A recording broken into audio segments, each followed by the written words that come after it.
and welcome to the 500 sub special of TTR and RPG, which is not something I thought I'd be saying, especially not in fucking 6 months. Yeah. So, for the 500 sub Six special, months. yeah, half Oh, a of year. course he's here. Who? Skittle? Yeah, God damn it. we're recording the special, the 500 special.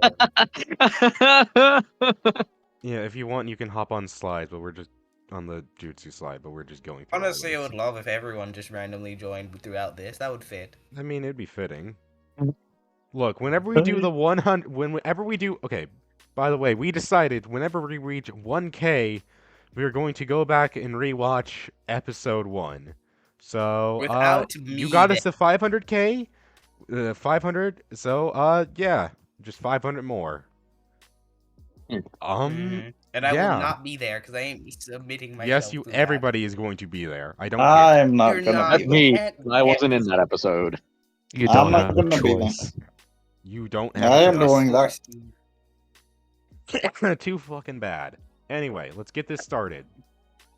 So, what we are going to do is we are going to give a breakdown of Will of the Curse as a system. Because, I did this, like, near the beginning, and that is very old and very outdated, so we're just gonna redo that, you know? Kind of give it an Oh, updated... this is what we're doing. I Yeah, haven't told you we about want. this. Yeah, What are you... the idea for sacrificing one of our members to a dark god kind of flew through, so we're doing this instead.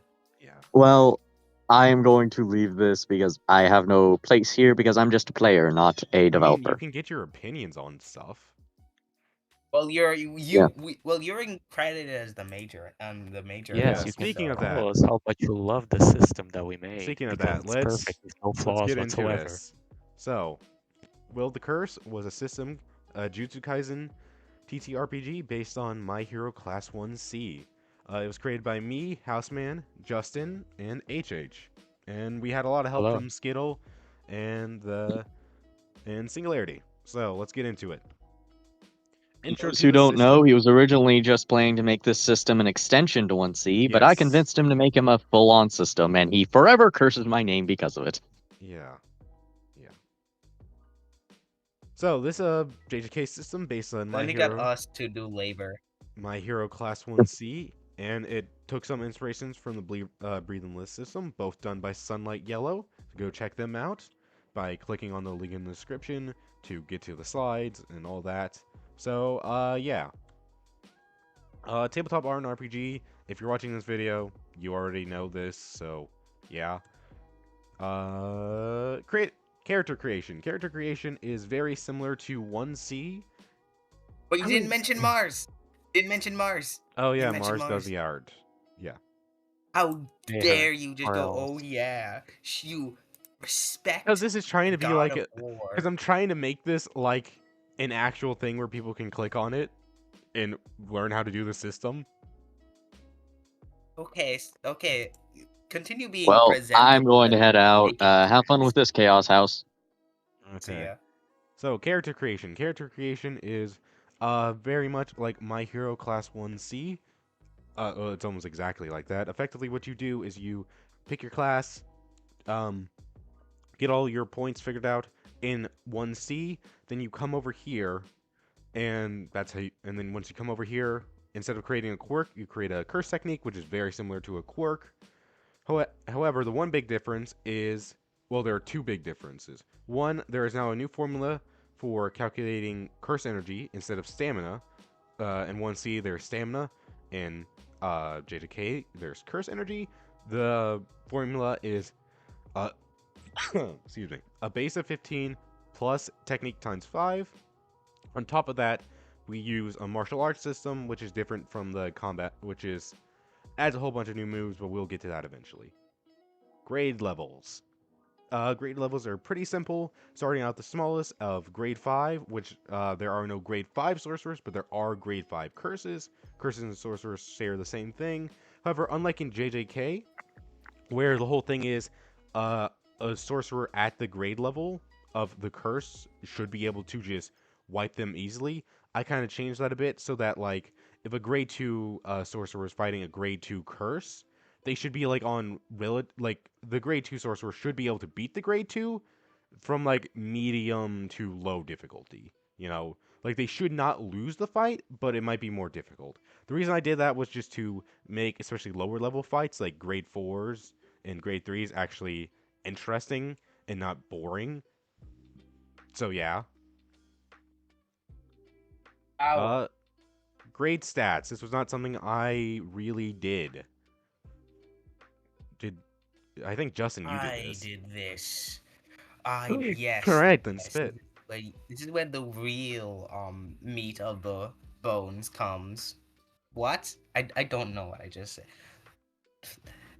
Okay, grade 4 is just how you start in the actual original system of 1C. Grade 3, slightly better. This is where I would personally recommend most things start off, just because it's fun. You just get access to more stuff. Grade 2, um, grade 2 stronger than that, and grade 1 is the realistic endpoint for most campaigns. In D&D 5e, this would be like level 10 to 20 to 12, which is the realistic endpoint of where most campaigns would finish off. Special grades is anything above a grade 1, basically. As soon as you go beyond that, that's how it is. Well, technically we should Um, probably add like semi special grade Special grade 1, one. but I mean, I maybe don't want to do that. what you said, H? a special grade one. Yeah. Special grade 1? No. Uh, well, at least like I just don't really care. Like Yeah. after you beyond grade 1 is kind of like a wild land anyway, so go ahead. Mhm. Anyway, We also also recommend you how it use works. standard array instead of point buy, but there is point buy in case you want Yes. that, but standard array is much Yes. better. How it works is that of each stat starts off with 1 and then you can add points onto it. Grade 4 you add 2 to 3 points. Grade 3 um 3 to 4, grade 2 6 to 9, and grade 1 11 to 16. As you see, as you get higher, there's bigger gaps in between grades, and those are the semi-grades. Also, you get XP. There's XP related and Jujutsu skills. Each grade gets access to at least one Jujutsu skill of the grade above it. So like a Unless grade you're grade 3 4. gets access to grade unless you're grade 4 where you're boring and no one likes you. But this is also if you're starting off at like grade 3, grade 2, grade 1, because you start out at grade 4 and you work your way up to grade 2. You don't just magically get Jujutsu skills. Those are earned via Mm-hmm. missions and stuff like that. And experience is won Yes. via leveling up your stats. Which that's Yes. one XP is a 1C thing instead of I actually JJKs. don't think of the XP things as accurate. Is that accurate? Like, Yeah, pretty Hardly. accurate. I mean, It's pretty uh, accurate. if whatever. I'd have to count, and I hate counting. I don't know numbers. Yeah, no, that's pretty accurate. you I've guys created move on, I'm grade gonna 2 and grade count that 1s. right now. Well, if you Um, go to 1C, they have like actual XP stuff. Anyway, Curse Energy. Curse Energy is the mana of the JJK of Jutsu Kaisen that spawns from negative emotions in humans. Effectively, Curse Energy is what you spend your curse techniques on, and on top of that, you can use Curse Energy to fight.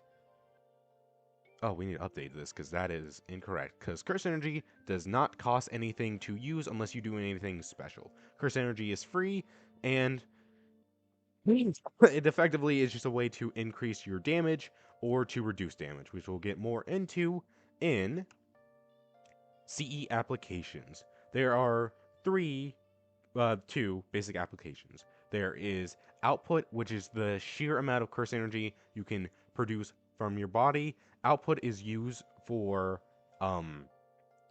specific jutsu skills, but it's mainly used for adding to curse techniques because effectively certain curse techniques you can add your output to it if it feels appropriate. Like if a dismantle, you would add output to dismantle because that's a move where you are shooting out your curse energy via a curse technique, so that would count as output.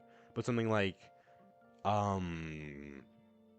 would be a good example, like, inverse, like that one guy from Shibuya who had inverse, you wouldn't count that as output because, well, you're not outputting anything. Then there's imbue. Imbue is the way to increase your attack potency, such as increasing your damage or reducing damage by adding it to your blocks, reducing that amount of damage, so on and so forth. Justin, you want to talk about sorcerer experience? Yes, it's basically a thing where if you're um any any check below, because in the system you roll a lot. You roll for if you even use a technique at all, which is very rare in systems. So, I made the thing so that if a curse energy related DC is below your curse technique level times 2, it is instantly succeeded. Just to cut out the unnecessary rolling later in the game. Right. I'll put it in imbue You can levels. smell House's hatred from me adding that in his voice. Silence. Just, what do you mean silence? Uh, Nothing. Never mind. I forgot it. I'll put it in imbue levels. These are basically to increase your output in imbue. You go on missions. After you take a certain mission, you increase the output in imbue.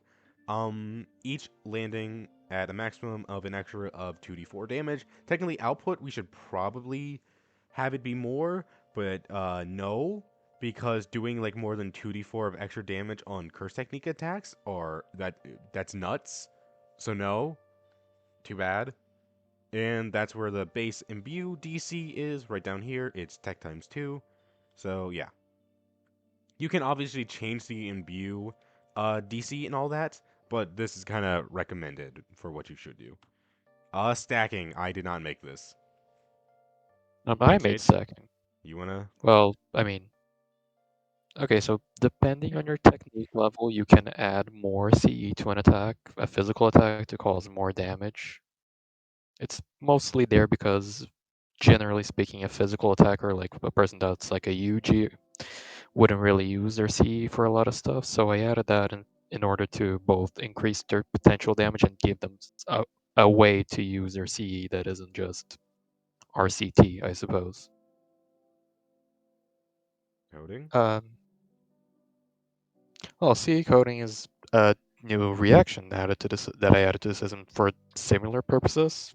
Well, not really. It's more for like technical characters that have low power and don't really want to use speed to dodge because of dodge's drawbacks.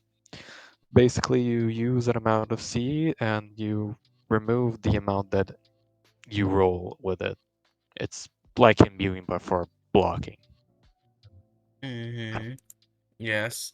Also, Mir must be Yes. There's loving a this because Ryu is in 2 slides almost back to back. Anyways. look. You anime onlys don't know this guy, but he's great, and he sends House into an aneurysm. I hate him so. I hate output just in general so much. It's so. Anyway, curse energy Yeah. trait. The explanation in the manga had more than 2 words, and House lost It. interest. Okay, no. I lost interest because they brought it up once and never again. And then anytime they want to make somebody Cause strong, they just go, "Oh my god, he's output! Oh my god, output!" And it's like, but I'm anyway, curse energy trait. This is the base thing you can do. Curse energy trait. Much like in the manga, we see people with curse energy traits. Curse energy trait is effectively a trait you can add to your curse energy that gives it special properties, such as electricity, roughness, fire, etc., etc. So, curse energy traits is something you can start off with if you do not want a curse technique, because some people just don't have curse techniques. So, yeah. to give them an advantage, you can have a Mm. curse energy trait. If you start off with a curse energy trait, it costs 2 CE to use whenever you use curse energy. Usually, whenever you use curse energy, it costs nothing. However, with a trait, it costs 2, which that might sound like a insane price, but it really isn't considering the sheer amount of potential curse energy traits have. But on top of that, you can learn a curse energy trait later in life by picking up as a skill. However, if you pick it up as a skill, it costs 4 CE to use, but you can switch back and forth from normal curse energy or curse energy traits, but it costs 4 CE. So that's kind of a trade-off of you don't have to constantly use it 24/7, unlike with people if they start off with it. But if you do, it costs a lot more curse energy, like a lot. On top of that, curse energy you cannot defend from curse energy traits with imbue. It ignores all imbue damage reductions. Curse techniques. Curse techniques are the bread and butter of this system. This is what everybody's going to use, and this is, yeah. Curse techniques are just that. You use curse energy to pay for them. You roll control to activate, and most of the time you use control to hit.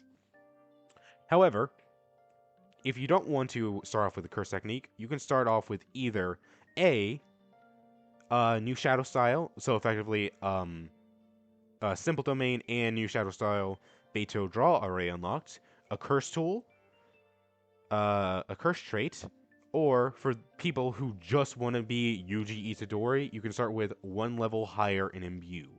Or you can have a heavenly trait and be kind of a Maki, a kind of like Toji Maki, but that I ask your DM before you do something like that, because that is creating a Toji in the system is very hard, and it can get very broken very fast. So yeah.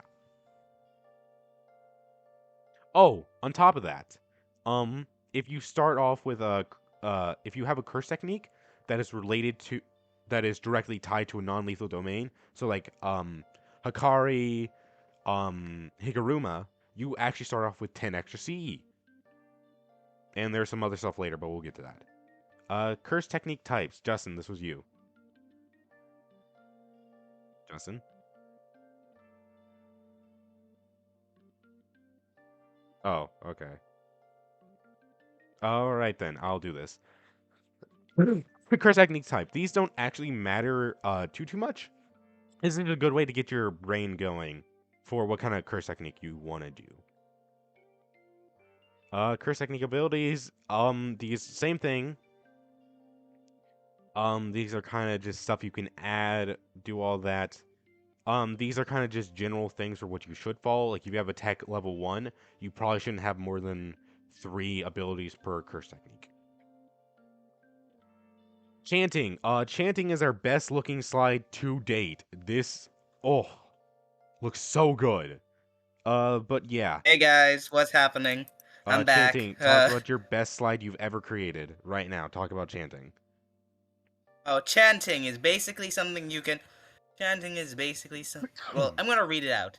Chanting is a trick picked up hundreds of years ago that might seem nothing more than an antiquated tradition. But as one of the first tools in the sorcerer's kit, it will always have its uses. Basically, it's a trade-off you can give a curse technique, to make it to allow it to be more powerful. You can once making a curse technique, you can apply the chanting. You can have a condition. You can apply like the chanting. You can make a curse technique and make it one where you have to chant to unlock a stronger effect of it. And chanting will take up 1 to 2 turns, and then once it's finished, you can well get something stronger. You can also move while chanting, so that's unique. You're not stationary. Chanting is effectively a way as long as you don't get hit.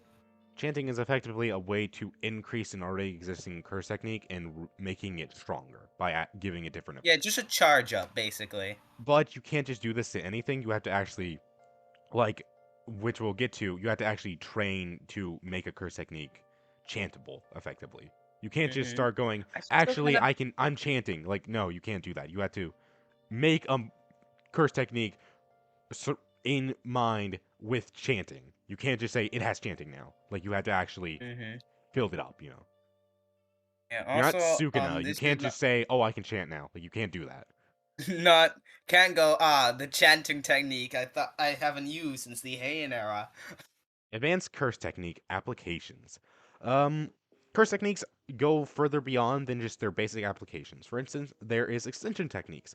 Extension techniques are abilities derived from the user's innate technique. These techniques either have the same activation as an already existing technique, but different effect, or vice versa. So effectively, they are a way to have a different effect than what you can normally do with your base curse technique. And they're usually like A a little lot switcheroo. different. Like usually extension techniques are a lot different from their base level curse technique, but they have some similarity. Like if you have a fire-based curse technique, you can't say, "Oh, my extension technique is I create ice." It's like, well, no, that's just a different technique. It has to be something Well, unless in the your similar technique is ballpark. specifically manipulating heat, with that, which then fire Yeah, is a completely. but if anything, that'd probably be more like technique reversal, but whatever. Yeah, they Maximum, have some overlap. maximum outputs. Maximum output is an extension technique where the user puts the maximum amount of curse energy they can to create an effectively bigger technique. Maximum outputs, what separates maximum outputs from what you'll see eventually, which are maximum techniques, is that maximum outputs are more like a normal technique through their fullest potential, while a maximum technique is like a whole different move entirely. Also on One is a project, specific ability to its fullest potential. One is a curse technique to its fullest potential. yes, and I'm also probably going to change it so it's output times 2 because that's the whole point is output, so I'll make output better. Anyways, maximum techniques. A form of extension technique that uses the maximum potential of the innate technique. It's the highest form of jutsu other than domains. Think of a curse technique born of nothing other than raw godlike skill. This technique is so good you can only use it at level 3 or higher tech stat because it makes zero sense for somebody to have like a 1 in tech to toss out a maximum technique. That doesn't make sense at all.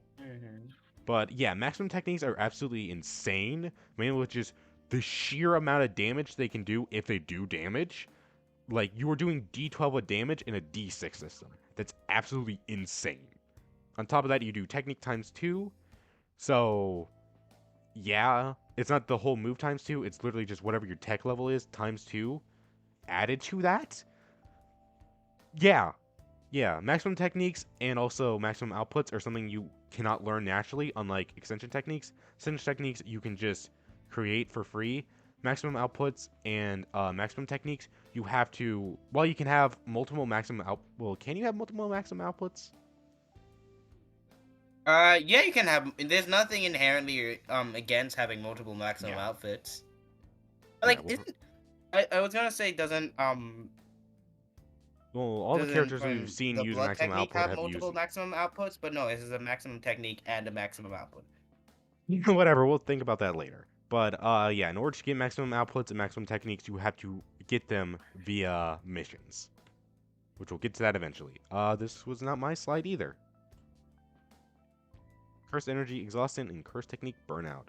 Justin, you want to take that? Oh yes.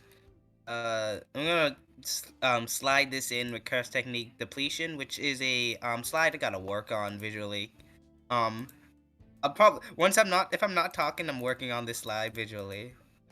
Basically, these are just conditions negative conditions we added. Exhaustion is something that when you expend a massive amount of curse energy very quickly, um it happens when using maximum outputs or maximum techniques a lot, basically. Which you can add And gives exhaustion them to curse techniques if you want, but they're mainly used for maximum output and maximum techniques. And 16 burnout is specifically what happens when you've used a domain and it ends. The complexity of the jutsu you just committed burns burns a hole in your brain, and now you can't use it anymore. That is the most literal way to describe this. I mean, yeah. That's In why order to fix burnout, you have to heal your brain. which is something you cannot do, And just because a Romeo did it an Well, episode okay, doesn't mean it's Romeo did something that it. He did it because he had perfect curse technique control, and he could only do it because of that. But like, don't expect just healing. You No. can't Oh, no, no, normally just no. heal it. Unless you are named Gojo Satoru or Sukuna, you cannot do this normally. Or maybe Yuta or Code School, but that remains to be seen. Who knows? Complete depletion of CE. Oh yeah, this happens when you are completely drained of all CE. You cannot use any curse energy moves, and any martial arts damage is halved half, unless Just you have any a heavenly physical restriction damage. or something. Just any physical Mhm. damage, period, is halved. Yeah, you're basically just a normal person now. And so you don't have the natural curse energy hyping up your muscles like CE martial artists have. Yeah, and there is a difference between heavenly restriction, zero curse energy, and sorcerer, zero curse energy. Because heavenly restriction, zero curse energy is you had no curse energy to begin with. Zero curse energy from sorcerer is you had some, now you have none. Good luck.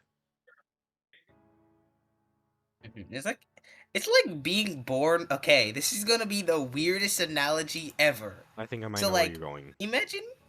Okay, imagine you're born with like bunch of hair, and someone ripped it out. That's gonna hurt. But if you were born bald and someone ripped out your hair, it's not gonna hurt because you didn't have I hair in the was not first going for place. that. I was going to say being born without legs or losing your legs.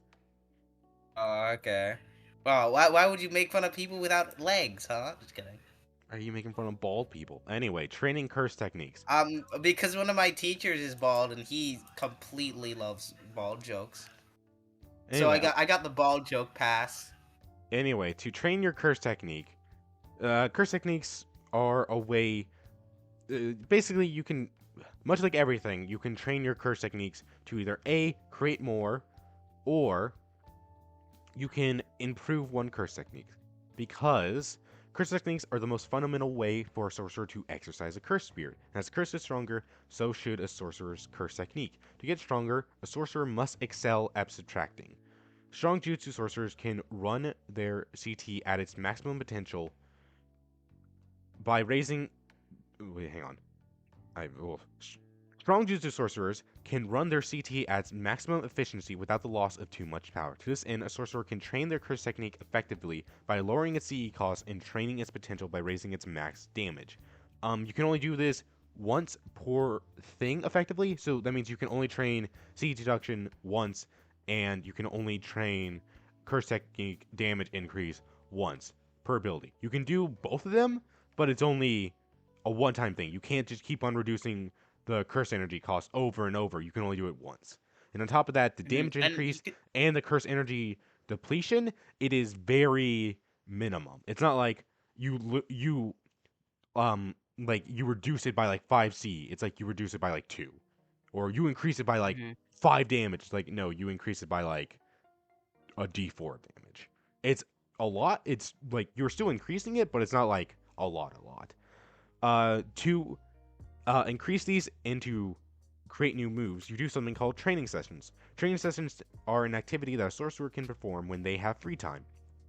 A session takes up one slot in a day, meaning it should be 2 to 4 hours. During training sessions, a sorcerer will train their CT so they can reduce the cost of a move/ability, increase the damage of a move/ability, or create a new move. To train, a sorcerer must first decide what they want to train. Once that's selected, the DM decides how many training sessions it'll take to achieve that goal. Once that is decided, the sorcerer will roll a control check and they must pass a check set by the DM. If they pass the control check, they have completed one training session. But if they fail the check, they do not complete the training session, meaning they do not get closer to achieving their goals. There are other ways to instantly learn a curse technique, but that'll come much later. Positive energy. Positive energy is the complete opposite of curse energy. Instead of doing damage, it heals sorcerers and does a lot of damage to curses. Positive energy, or RCT, with positive energy, you can perform something called reverse curse technique. Reverse curse technique is how you heal yourself and others. However, to heal others with reverse curse technique, you must have the ability to like effectively output reverse curse technique, which is a very hard skill to do. But if you do succeed on that, reverse curse techniques heals 1d4, not 1d4, 1d10 plus tech, and you can get skills to increase that. And I think the max you can go is like 40-10 of health. So yeah. On top of that, you can use positive energy to create curse technique reversal. Effectively, by doing this, instead of putting negative energy into your technique, you are putting positive energy, making it do the reverse. And this can get really, really funky. Stop changing slides on the fly. My God. It needs to look better. Do it afterwards. Binding vows. Binding vows is a pact made with curse energy that creates conditions for themselves or agreements with others. Binding vows are usually used to add rules to one CT to make it stronger. Binding vows are kind of whatever you want them, whatever you and the DM want them to be. So yeah, there are limitless potentials with this, and it's kind of up to Also, you. binding vows are different. Binding vows are different from heavenly restrictions, and also, Which heavenly restrictions? Speaking of that, I'm gonna take this over because I'm the Muta guy. You can't take this from me. all right, go ahead. Heavenly restrictions are basically the most mysterious part of the Jujutsu world. God, when you are born, whatever deity above goes, you are this now, and you have some sort of pact etched into your very soul that changes you. For example, you could be born with weaker body but massively stronger curse energy, vice versa. You can be born mute but gain different ability, gain insane eyesight, etc. It could be literally anything. Basically, what I'm saying is that heavenly restrictions are not just Maki and Toji. Get creative with it. Maki and Toji's are amazing, but like, it could be anything. It's just not Maki and Toji. It's more than Maki and Toji. Any funky idea you have for a character, just make it a heavenly restriction. Heavenly restrictions are how you get those funky characters, like how you get those like characters that you can't normally create. Heavenly restrictions Look are at how Muta. you Muta get. makes zero. Muta Yeah, makes no. absolutely zero sense with anything other than heavenly restriction. Yeah, no. These are also how you create some of the most busted characters in the verse if you are not careful. So we recommend if you do have a heavenly restriction, either A, make it real tiny, like what Fuyu has if you didn't catch, or start them off slow and then like have them get their full heavenly restriction later on. Kind of like I a would mock. recommend from a DM. I would recommend how you level up heavenly restriction. Basically, just do like a milestone system in D&D 5e. I wouldn't even say milestone. I would almost do like a story beat type of thing, you know? That's what is milestones. It is? Story beats. Yeah, that's what milestones is. Oh. Basically, when some sort of emotional or development goal is reached, then you get a buff for your heavenly restriction. As it's all about self-actualization and self-realization. The more self-realized you are, the stronger your heavenly restriction. Well, unless you're Maki, but we're not going to talk about that because that's spoilers. Anyway. Maki was technically self-realization in a weird way, so In a weird way, it kind of was. Anyway, Shikigami. Also, I kind of hate that image we have of her. I don't know. Is it too scrunchy for me or something? It's a good image. Get out of here. It's a good image, but it's like scrunchy. Whatever. I Shikigami, like my boy I didn't create this, right? Yeah, it's You me. did. Yeah. Okay. Shikigami summons. That's the best we can do for Shikigami because they're never expanded in the original series. Basically, there's some entities similar to cursed spirits, but not exactly cursed spirits, that can be summoned through talismans or any form of medium. These mediums could be hand signs, shadows, whatever, physical objects, or those little Pokeballs Ghetto has to eat. Actually, no, those are cursed spirits, not Shikigami. Never mind. Yeah, Ghetto's different. Well, you can spirits. Yeah, You can summon these to fight by your side, and they don't have curse techniques, but what they do have is attributes. Attributes are basically a single specific power that activates in a single specific way, like passives. They don't use curse energy to activate. Oh no, For I was gonna say example, maybe they do because Maharaga, but no, Maharaga doesn't. Maharaga. curse I'm pretty sure energy. Maharaga is not confirmed to be an actual curse technique. I'm pretty sure. Well, no, it's not. It's his natural ability. Yeah. Also, on top of that, Shikigami can be literally anything. Cause Judge Man, Maharaga, Moon Jellyfish, any 10 shadow thing, this motherfucker Garuda are all technically Hey, Shikigami. leave Garuda's a small little guy. He didn't do anything to He you. hasn't paid for his sins yet. We'll get to that. Mm-hmm. So yeah, but like for Shikigami can be example, for anything, but a lot of the time Shikigami are just directly tied to your curse technique. For example, for passive abilities of Shikigami, Judge Man has all knowledge of anything related to its target. Um, Rapid Escape multiplies, but it takes damage. Maharaga adapts to any phenomenon slowly. This little boy, the Moon Jellyfish is poison, and Garuda is a small little guy. Well, Moon Jellyfish doesn't have poison. It's because Moon Jellyfish is dumb. It's effectively Junpei has poison that then the Moon Jellyfish goes through its body so it can eject it. That's so it. if The you Moon like Jellyfish bit is into a literal Junpei, syringe. you'd be. If you Yes, bit into Junpei, would you die of poison? probably. Like Junpei, like the Moon Jellyfish is a syringe, and Junpei is the actual like stuff Okay, inside the so if syringe. Junpei kissed someone, would they die of poison? Probably. So, hashtag UG Junpei, he's the only that can make contact with Junpei and not die of poison. He was still getting pretty affected. Cursed tools. It's fine. Cursed tools. In the system, cursed tools replace support items in Class 1C. However, unlike support items, there are a lot of cursed tools. Cursed tools are effectively anything that you don't have to flow curse energy into. Because the thing with cursed tools I is that they accidentally swapped them for a second. is that cursed tools naturally have CE into them. So here's the thing we didn't talk about with CE. In order to kill Shikigami, you have to kill them with CE. If you do not attack them with curse energy, they will stay on 1 health. So curse tools, you don't have to flow curse energy into them. They just naturally have that inside of them. But you can still flow curse energy into it and increase their damage. Just because they have curse energy doesn't mean you can't add more to it and increase their damage. But curse tools can be kinda anything you want them to be. On top of that, curse tools follow the grade level system, and any special grade curse tool is a curse tool with a curse technique. Just because it is a special grade doesn't mean it has to be at the special grade level. So, like, as long as it has a curse technique, it counts as special grade, but it doesn't have to be at a special grade strength. Curse tool creation.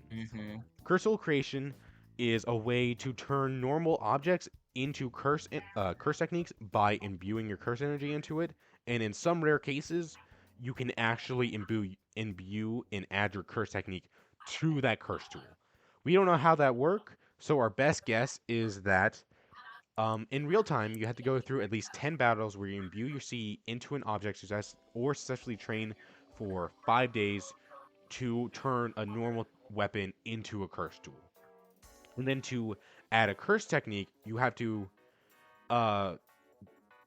go into battle 15 times or train 10 days successfully in order to have the curse tool gain your curse technique. So yeah, they are very hard. It's very hard to do, but it can be very rewarding. Weapons arts. This is something we're working on. Effectively, weapon arts are things you can do with tools of certain types, and they give you abilities and all that. JJK is very martial arts focused series, as you'll figure out in a little bit, so it doesn't turn. They have a lot of weapon play, effectively, and we'll work on that eventually. Speaking of martial arts, Justin, this was all you and HH, I think.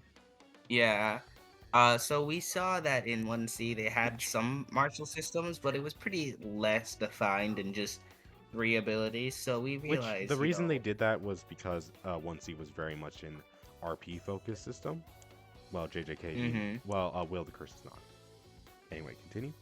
yeah, because if you've read JJK, you know that character interactions, we don't do that here. We don't really do that in My Hero either, but besides the point.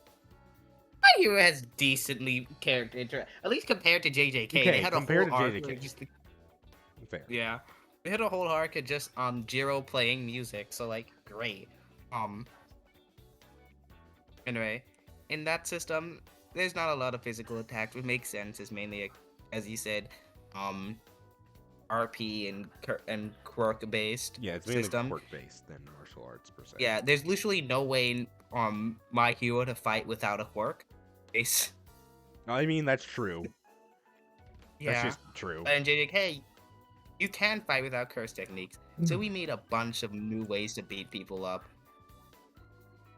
On top of that, we added You trade-offs to balance stuff a bit, because we realized, hey, maybe being able to do targeted strike every turn in a row might be a bit broken. So we kind of turned that down by adding trade-offs. Yeah. We're not gonna go over everything. You can see it yourself. Okay, Justin, out of all of the 4 martial arts, what's your favorite? Oh, by 4 martial arts, my favorite is perfect parry, as it feels like. My whole idea was to make power more just raw ability based and technique more utility based, and perfect parry is the best example of that. It gives you a new powerful reaction and ability to attack and make a free physical attack with advantage. I probably should specify that you can't do anything above like power 2, so you can't flurry a blow. I mean, you can just say martial arts level 2. Okay. We'll do that in a little bit. My favorite Desmond has to be Rokugan, because it's really fucking cool to see a character just rock up and just slam into somebody at full force. On top of that, unlike in 1C where it capped out at level 3, we have skills that go all the way up to like level 5, level 4, level 5, and that stat. And on top of that, some of them like Rokugan and Hakai Zanko actually need you to have two level 5 levels. Yeah, and also Rokugan and Hakai Zanko are effectively the peak of power and tech and the peak of speed and cooperation. Also, one is just aesthetic stolen from Undead Unlock, which is great. Where do you think Rokugan's from? Rokugan's from Undead Unlock? No, It's from Rokugan's One One Piece. You goober. Oh, it's that! I thought it was the shoulder bash. No, Oh my Hakai God. Zanko is the shoulder bash from Undead. Rokugan I'm a is frog. Rokugan is the thing Yeah. Mushi did. That's Luchi- like the yeah, peak also, of 6 pistols or 16 pistol or whatever. Yeah. Also, by the way, blows up pancakes with that's the best martial art. How That could we is the forget best. this? We are going Yeah, to it keep is the this best. here until something happens. Anyways, we're not gonna say what. Black Flash. Hey, Until if you die. yeah, until somebody actually gets intelligence level 69. So, Black Flash. This is very different from last time. HH, since you're here, do you want to talk about it? Because you kind of saved this thing. Yeah, sure. So back in the day, Black Flash was just getting a crit on a control roll. Now you may realize that the problem with that is that the more control you have, the harder it is because there's more dice and the number is incrementally harder to reach. Likewise, this meant that if you built correctly, you could get a 58% chance to Black Flash with every hit at tech level 2, which was kind of insane. So to remedy that, we changed that to be specifically about the raw numbers you roll, so no added bonuses, no aptitudes, no nothing. And we also gave them ranges. So anything above a 16, for example, for tech level 3 would be a Black Flash, to make it incrementally easier to do, but also still very difficult. It's like a 5% chance at tech level 6 still. On top of that, you can only Black Flash whenever you are imbuing or doing like an output technique. So you can't, if you're using a curse technique, you cannot Black Flash. On top of that, these rolls must be straight. So that means you can add your bonuses and stuff like that to imbue curse technique, imbue control rolls. But unless you roll 2 6s, if you have a tech level 2, unless you roll 2 6s, you are not Black Flashing. It doesn't matter if you got like a Ye- 15, unless you roll 2 6s, no Black Flash. Same thing with all of these. Yeah, that's what I Unless- tried to say. Yeah, With no bonuses and stuff. yeah, unless your dice specifically says this number, no, it does not count. On top of all these range are, I think, relative to each other in a sense. Like they are all, I think, like a 5% chance of happening, if I'm not mistaken. It slightly increases with every turn, but it's still like a 1% increase at most. So yeah. Yeah, On top- realistically, it's not gonna. And if you're like a super duper metagamer, maybe like it matters, but like realistically, no. Like I think it's like 4 is your highest chance, but that's like no, I think 4 is your lowest chance, but it's like a 3% chance to have a 5% chance. So it's like it doesn't matter. Anyway, Black Flash, unlike in JJK proper, where it increases your damage to the power of 2.5. Oh yeah, we didn't do that because that would absolutely destroy this system in every way, sense, or form. Technically, it should destroy everybody in every way, shape, or form. Because raising something to the power of 2.5 is absolutely insane. And technically, you should be like creating black holes and stuff like that with every punch if they Black Flash. Yeah, It's yeah. like, Giga doesn't know math. He just thought it was cool, so he said, "Oh, it's Look, maybe exponential." look. Didn't he From originally what say it we've was like seen in the manga, 1.5? black holes aren't all that. No, it was so 2.5. It was always 2.5. But the thing is, his It's always editor said, 2.5. this is just trivia, but like his editor mentioned, hey, what if an attack only has 1 CE in it? If it's exponential, it would still be 1. Then Giga said, oh, CE starts at 2, which is just hilarious to me. That seems about right for Gege. Hey, what is this? No, the author said. On top of that, oh wait, hang on. That's wrong. That's just What wrong. if that's a thing in a mechanic where all basic people have 2 CE? We have to add that.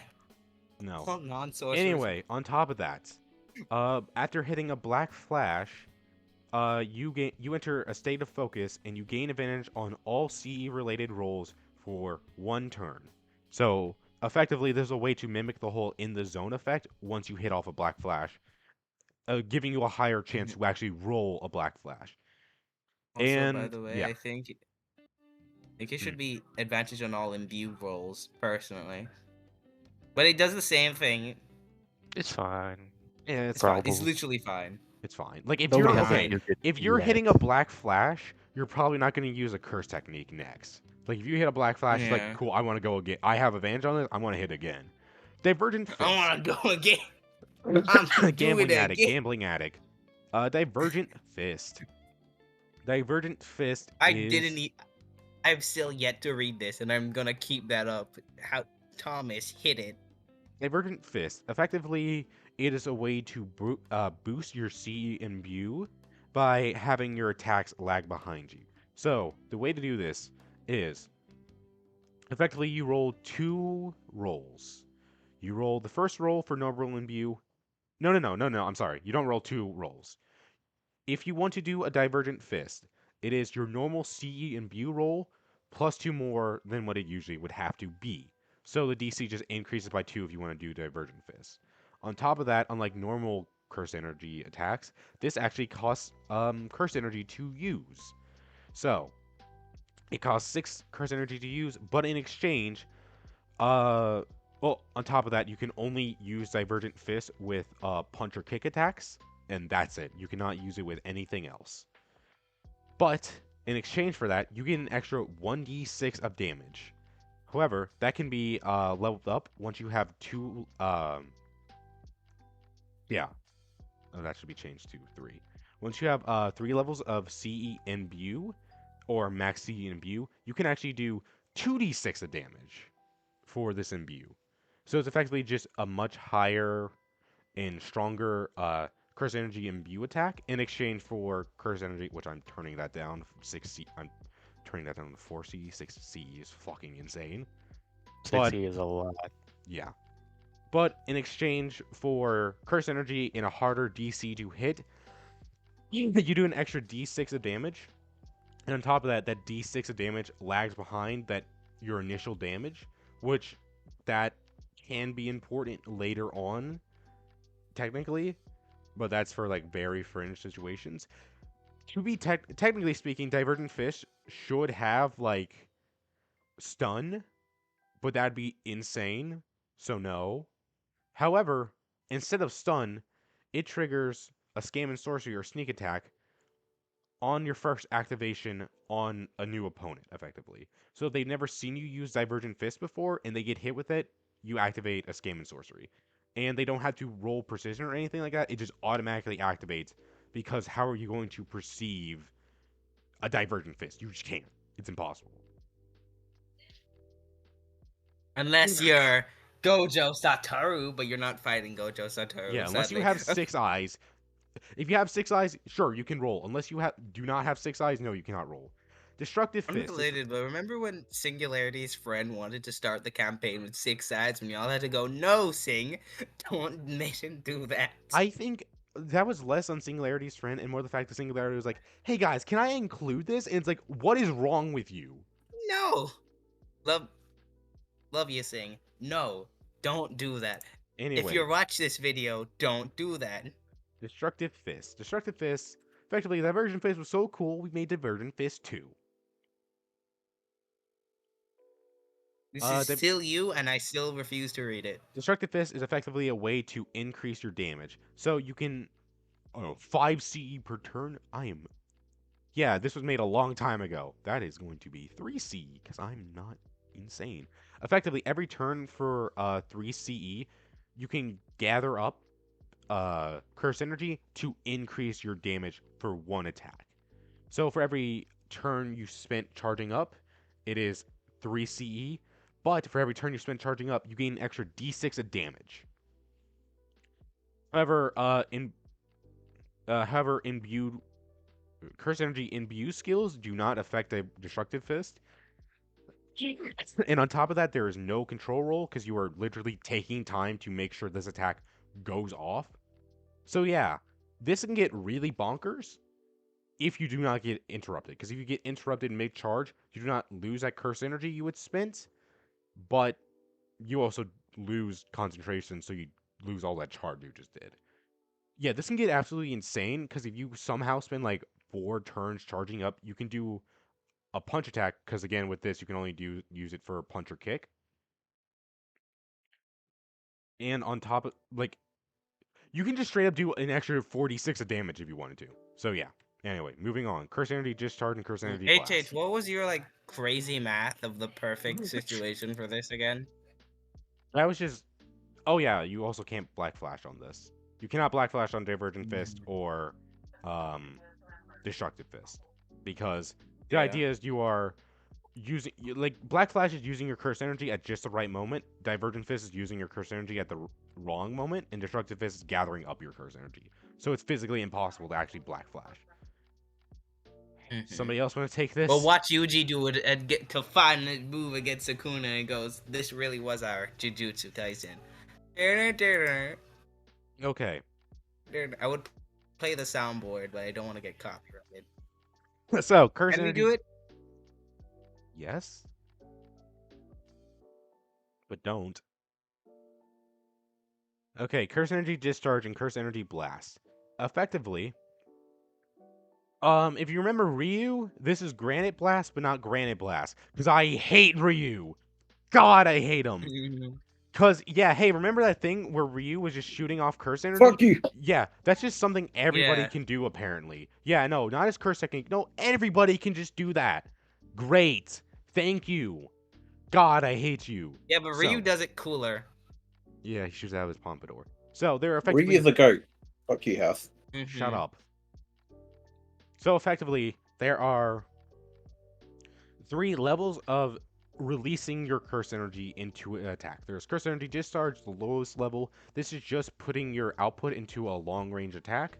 However, it's output damage times 2 plus your technique.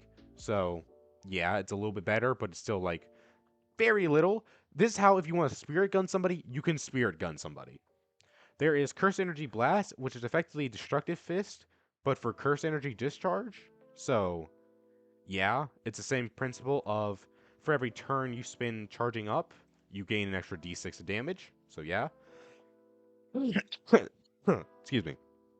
Then there's Curse Energy Blast Instant, or Instant Curse Energy Blast. This is effectively normal Curse Energy Blast, but instead of taking turns to charge up, you can just instantly charge up your attack and then launch it off. So yeah. Yeah, you can figure out how that gets kind of nuts pretty quick. On top of that, the difference between Curse Energy Blast... Oh, actually, I'll just have to fix the numbers later. Oh, no, screw it. This will just cost a lot. Oh, no, screw it. The difference is between Curse Energy Blast and Instant Curse Energy Blast is that it costs 4 CE instead of 3 CE like Curse Energy Blast. So, yeah. Instant Curse Energy Blast is absolutely insane, and you can do some crazy stuff with, like 46 of extra damage. Yeah. Curtains. I'm dying. Curtains. Curtains are... Let me take over. Go ahead. Curtains are just like... is just one of the most common curse techniques. When you make a big barrier around an area, that takes the form of a black curtain. I don't know why in this specific screenshot it's like green. That is not even how it is normally. The animators just made a mistake. Seriously, why is it green here? These need like specific pins to like pin them into the world, and if you destroy those, you break the curtains. Well, yeah, that's for more complex curtains. Yeah, that's more for more complex curtains. Fair. Yeah, no, like Ghetto didn't, like Mahito didn't do that whenever he put a curtain around the high school. That's for Kenjaku's? Okay. Yeah, fair. No. That was for like very specific, like you can add rules to curtains, but if you want to get more specific and complex, you need rods and all that. Mm-hmm. Also, I can totally cook and make this slide way better. Give me a sec. Well, go ahead, do it. Yeah, by the way, Justin and HH are the ones who mainly make the slides look pretty. While you're doing that, HH does the math, I make it look pretty. Anyway, now time to talk about the thing a lot of people know and are here for, and that's domain expansion. And also, by the way, a little fun fact, that guy right there, yeah, that's not Sukuna. If you zoom in, yeah, that's yeah, that's not this is an edit. That's not Sukuna. I don't know who that is. It's Sukuna's true form. Don't worry. You can spoil the manga readers. Any manga readers know that's what Sukuna really looks like. Domain expansions. Domain expansions are the most iconic and powerful ability in JJK. A domain expansion, or a DE, is an advanced barrier technique and also the pinnacle of Jutsu sorcery. It constructs the user's innate domain, a mental mindscape that embodies the mind and soul of the entity, inside a barrier and infused with their innate curse technique. A DE is activated by succeeding on a high control check, and by high, I'm talking like 20 for a DC check. Like, these things are supposed to be really hard to do. Once created, the effects of the domain are up to the player and DM. It has to the only thing is that it has to center around the player's curse technique, but the abilities and its looks are up to the player. The domain expansion acts like a major boost to a sorcerer's curse technique, either by increasing its strength or viability. Much like in the series, all curse technique attacks made in the domain are sure hits, and people cannot leave the domain once they've entered it, unless they use like anti-domain barrier techniques, but that's a different slide. On top of that, but unlike in the series, the caster's curse technique abilities are halved while they are inside the domain. So if you cast a domain expansion, all curse technique moves made inside the domain expansion are halved. Lethal incomplete domains trigger a Halved scaling in cost specifically. You Yeah, probably should halved in mention that cost. halved in cost. They are halved in cost. Lethal and incomplete domain I know they have expansion. advantage too to hit. No, Okay. they have sure Which they hits. should, but whatever. They have sure. Oh, they have sure hits. That's good enough. Everything they do is sure hit. And on top of that, lethal and incomplete domains trigger a scam and sorcery when a target gets hit by a sure hit attack of the domain for the first time. Domains only last for 8 turns, but the limit can be increased. Yeah, domains only last for 8 turns. Don't worry, it's only 8 turns. But the limit can be increased with Jutsu skills. There are currently 3 types of domains, and they will be explained in the next slides. First up, the weakest of them all. Incomplete domain expansion. An incomplete domain expansion is a domain expansion that isn't fully completed. Since they are not fully completed, they do not have a barrier. In order to activate an incomplete domain expansion, you must find something to act as a barrier. And on top of that, they don't have a sure hit effect. But one of the actual benefits of not having to use something else as a barrier is that they can get kind of creative with this and take people by surprise. And yeah, on top of that, they do not have the half effect, and they don't have the sure hit effect like said before. However, they don't cost as much, and their range can be anything that it's based around. However, they still have the... However, once a domain expansion... Well, also on top of that, to make them even worse, every turn you must roll a DC check, and if you fail that DC check, your incomplete domain expansion will end prematurely. However, if you succeed every single one, it will last for 8 turns, and then you will not be able to use your curse technique for 5 turns as you enter curse technique burnout. I so wish I was better at editing, so I can make these domain slides better. Lethal domain expansion. These are the big boys. These are the ones that will ruin all your fun because of how insanely broken lethal domain expansions are.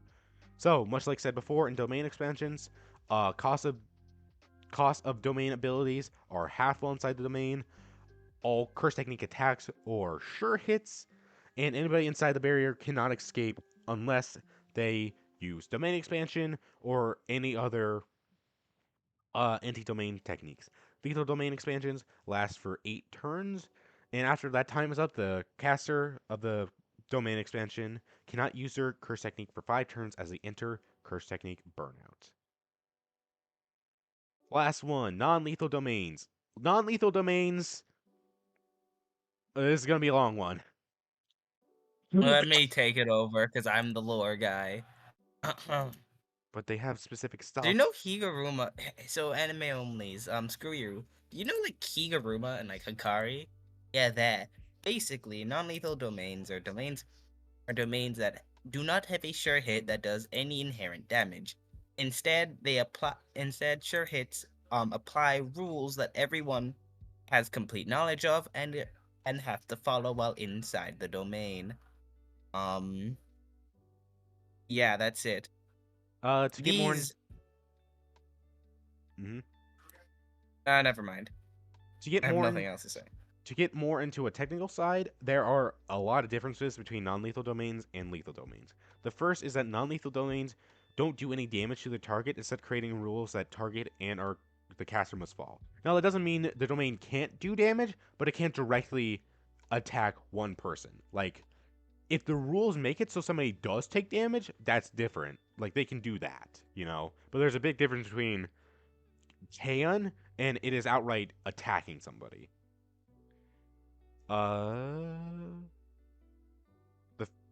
The caster can still harm the target, but they cannot harm them directly with the domain since it's non-lethal. The second difference is that the caster has to pay the full cost of curse techniques that don't involve the DE. The domain expansion effects are free since they are already paid for with the casting of domains. Effectively, you do not have to pay for the rules per se, unlike with lethal domains where every curse technique ability or attack you have to pay half price for. This, you don't have to, because it's just a part of the game. And the third difference... If something is directly a part of of the game or the rule set, you don't have to pay for it, but everything else, you do have to pay for it. Yes. Like a tax write-off. The rich have it, the poor don't. third difference is that there is no limit to how long the domain stands up. The domain doesn't disappear until the game of the has been completed or until the time limit of said game has been met. So theoretically, non-lethal domains can go on for like 15 turns if you really wanted them to. Like there is no limit to these. And the fourth and biggest difference of non-lethal domains is the speed at which the caster recovers from Curse Technique Burnout. It only takes 2 turns to recover from Curse Technique Burnout, unlike lethal domains which take 5 turns. The reason we did this is 1, non-lethal domains just kinda aren't as powerful, and 2, the whole point of non-lethal domains is to just spam them like constantly. So having to wait 8 turns, it's either 5 or 8, right? Yeah, 5 turns to like cast this again, even though that's your whole thing. Not the best thing, so we changed that to only being 2 turns. Sure hit attacks. Somebody else want to take that? Me. I don't like this slide. It's not pretty. It's just words. I can't stand this. How am I supposed to read this? There's no pictures. There's no pictures, man. They also have no idea what to put here. What am I meant to put here? Dagon's fish? Okay, go ahead. Talk about sure hits. Sure hits effects are guaranteed, cannot miss attacks. Whenever you whenever in a domain, these attacks literally do not exist until they hit the target. Unless you use a technique that specifically nullifies them, there's no way to not get hit by these. You can block them after the first time you get hit, but you will still guaranteed get hit in the first place. Yes, and the way these work, or just And- any sure hit effects work, is they effectively treat the target's AC like 0, so you still have to roll so people can do dodge and block properly. Well, you can't block, you can't dodge a sure hit attack. So just treat. And honest, Mm-hmm. I was gonna say I don't think they should be able to be blocked conventionally. Instead, you should be able to use CE block to block them. I mean, Because you that's can't- more just we've seen reinforcing people your block body. it.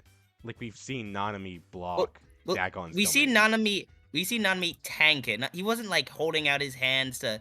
Yeah, he Because did. what blocking is He specifically like threw up his hands to tank the attack. he was tanking it, not like Look, this preventing also it just to from make sure doing- hits not busted as hell. Like they are Well, already sure really hits good. are meant to be busted. Well, That's that's the stupid. point. To have then everybody would just get a sure hit and they would automatically win. The end. Anyway, sure hit attacks. Yeah, that's kind of the point of a domain. Well, that's boring in a system, and no. So anyway, the way sure hit attacks are treated is they treat the target's AC like 0, and the target who is being triggered by the sure hit attack cannot dodge. They can only block. So you still have to roll to hit, but you will automatically hit because they have an AC of 0, and they cannot dodge. So yeah.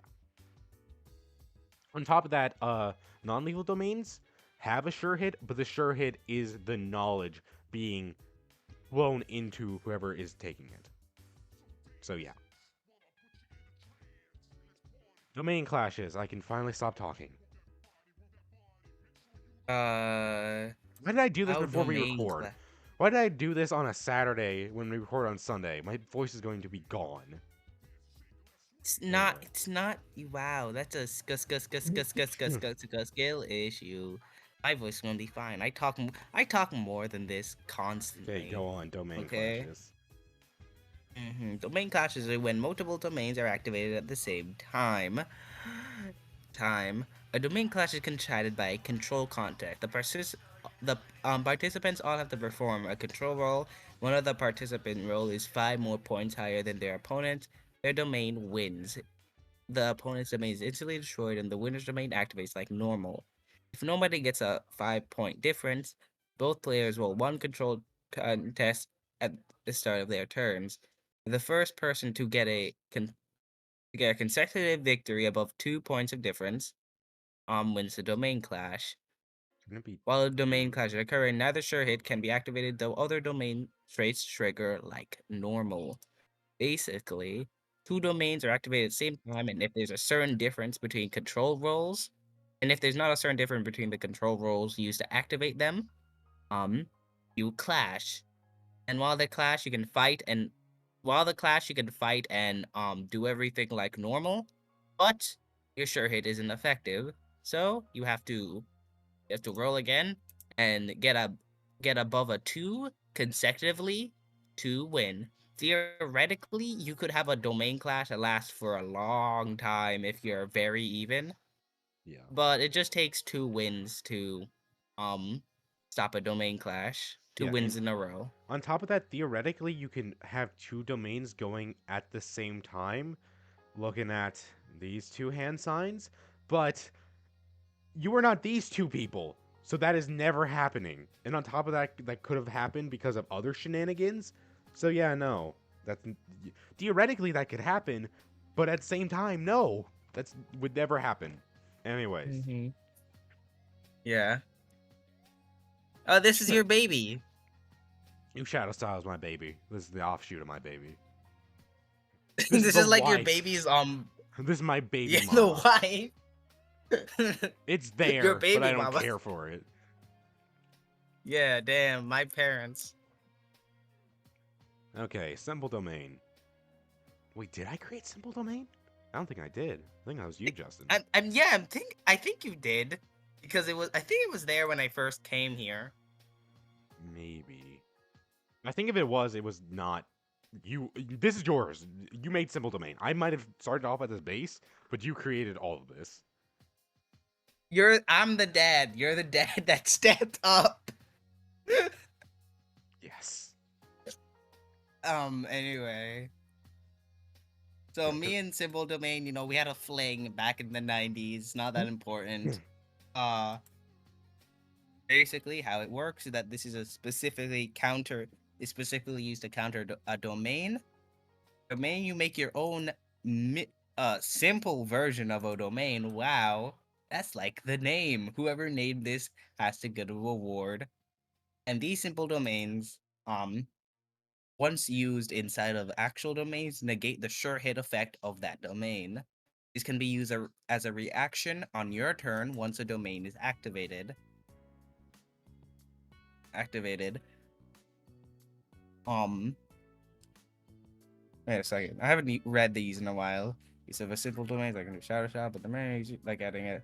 They're more than one using outside of a already existing domain. A simple domain can be used with techniques like new shadow style or adding binding vows, so that when someone agrees to the rules of a simple domain, you get a specific effect.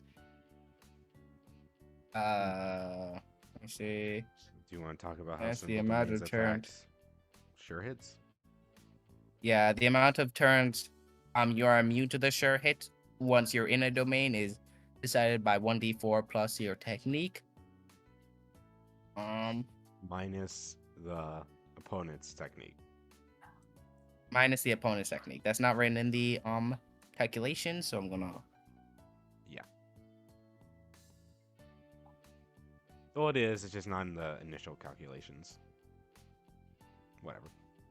But yeah, this can effectively, for a certain amount of time, reduce the effects of sure hit effects.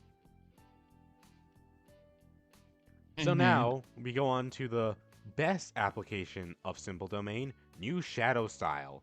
New shadow style is effectively. Oh, wait a second. Who made these prettier? New shadow style is effectively a way to give your attacks a sure hit effect. However, the difference between this sure hit effect is that you can dodge it, which the way to dodge this is you need 2 reactions instead of just 1. But yeah.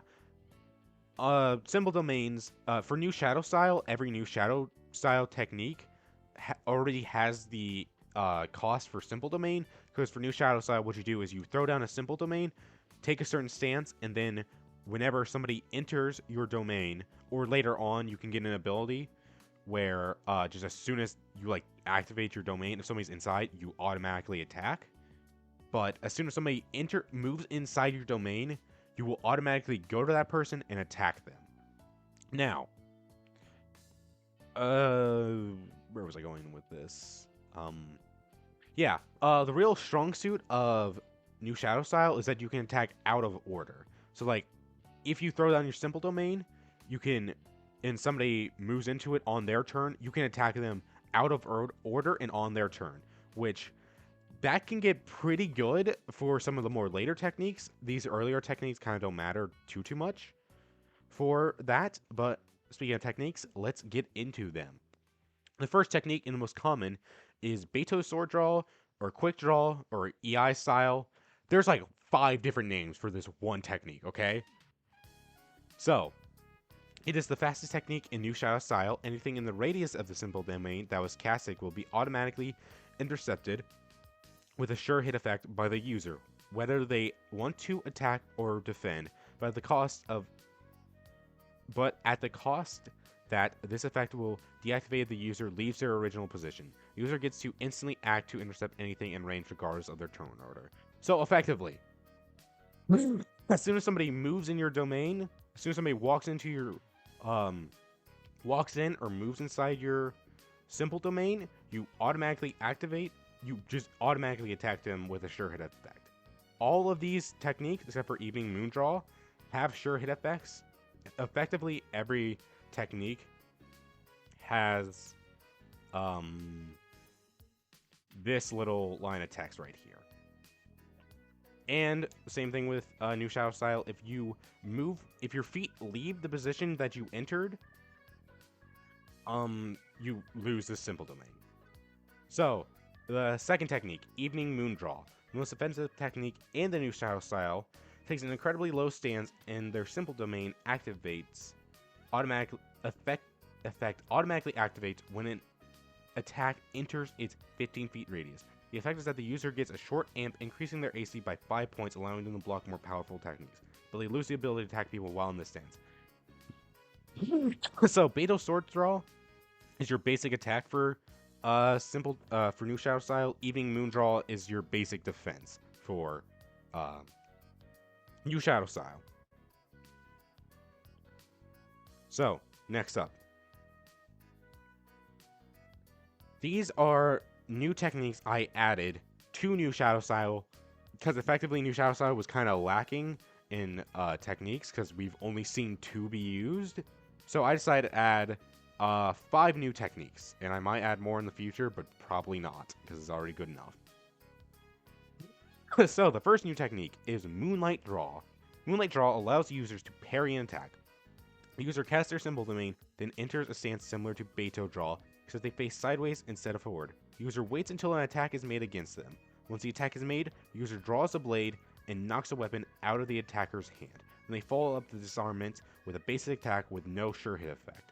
So effectively, this allows you to knock a weapon out of somebody's hand and then attack them.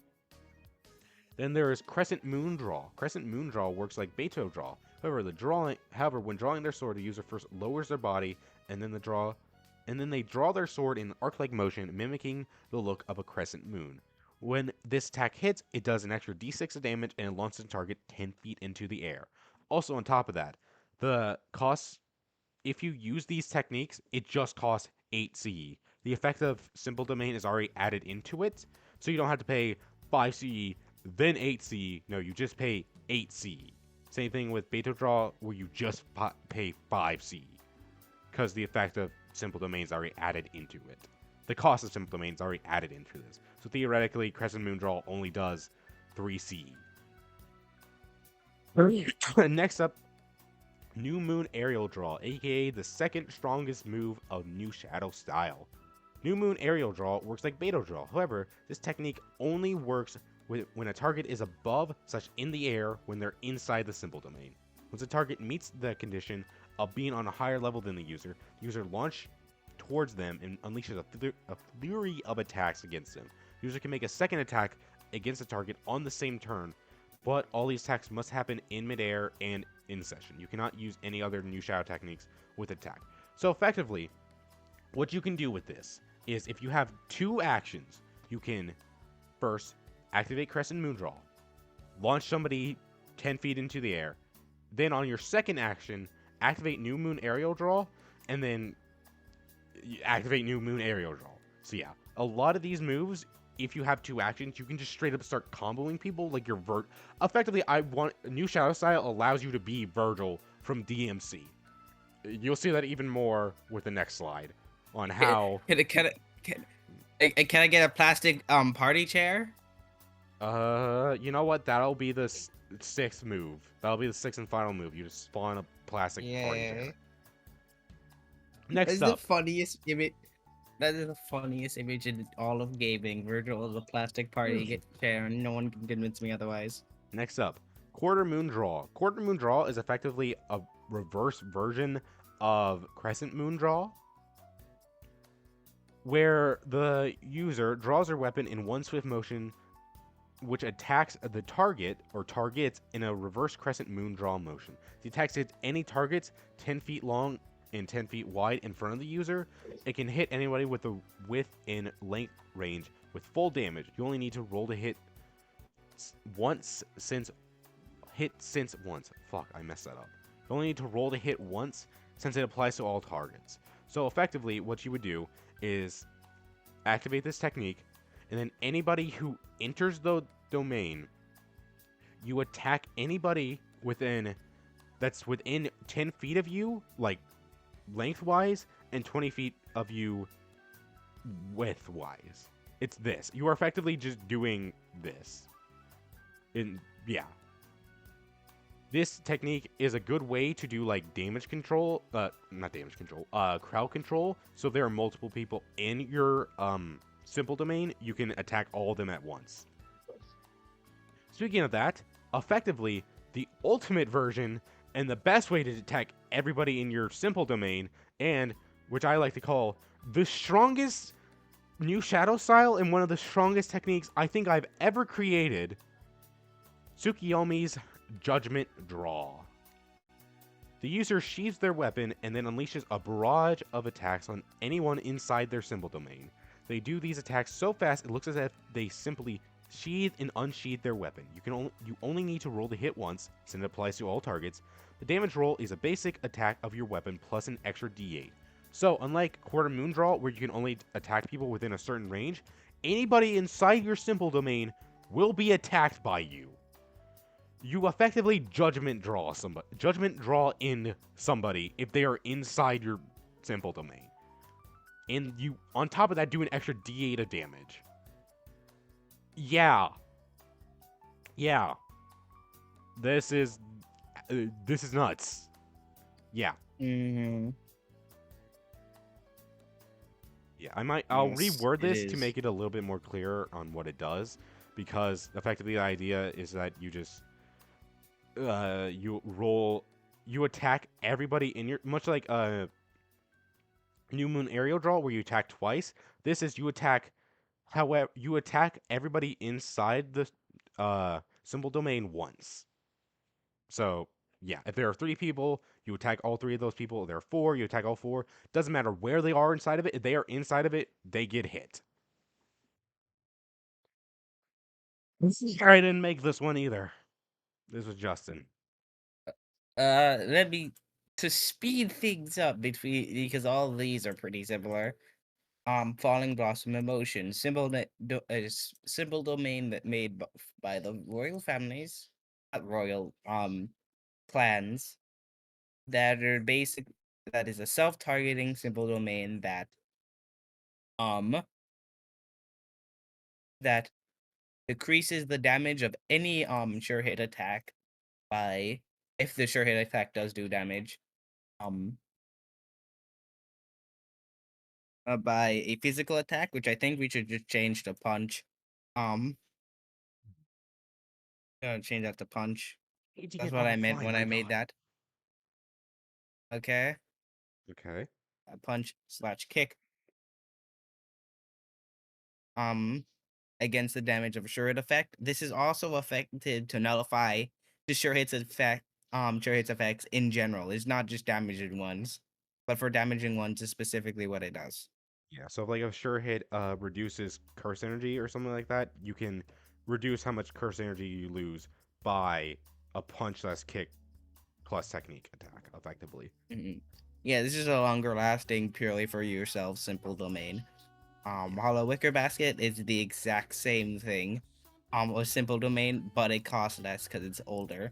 It's like thrifting a simple domain. And It's technically we thrifting could your magical powers. add something to make these even worse, but we're not going to do that because that's stupid. And the only reason they exist is to depower somebody, and it's so dumb. What? Don't know what you're talking about, honestly. How in order to use Hollow Wicker Basket, you technically have to chant and hold your hands in the same position. That was a big thing. Copes. Oh yeah, fair. That was a big Um, thing in the most recent chapters and why we were Yeah, doing so the well. strongest version. But we're not adding that because that is very, very stupid. And it effectively makes these strongest useless. version. Mhm. The strongest version of domain is an anti-domain technique. Hey, Dad. Is domain amplification, which is basically the user expands their domain like a thinly veiled coat around their body, and it nullifies any effects of a curse techniques in general. Anything that's curse technique related, this will be neutralified as it's basically summoning your domain, and anything that hits your simple domain gets sent into your domain, an empty domain. Like Kamui, but like all around you. Mm-hmm.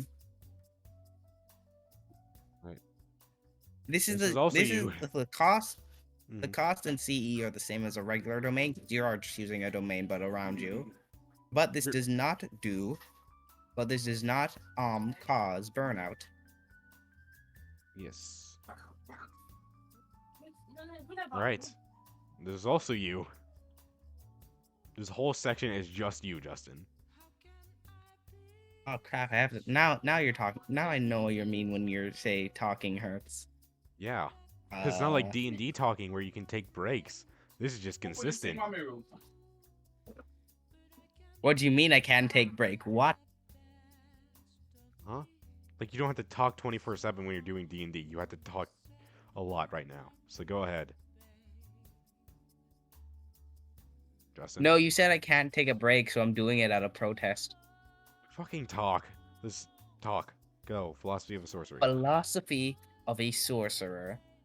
Basically, once you're on low HP, a sorcerer you can get an anime power up of the curse tech of anything you've been training for at that moment. That is the simplest way I can define philosophy as a sorcerer. Effectively, if you have 20% of your natural energy, you enter an awakening state.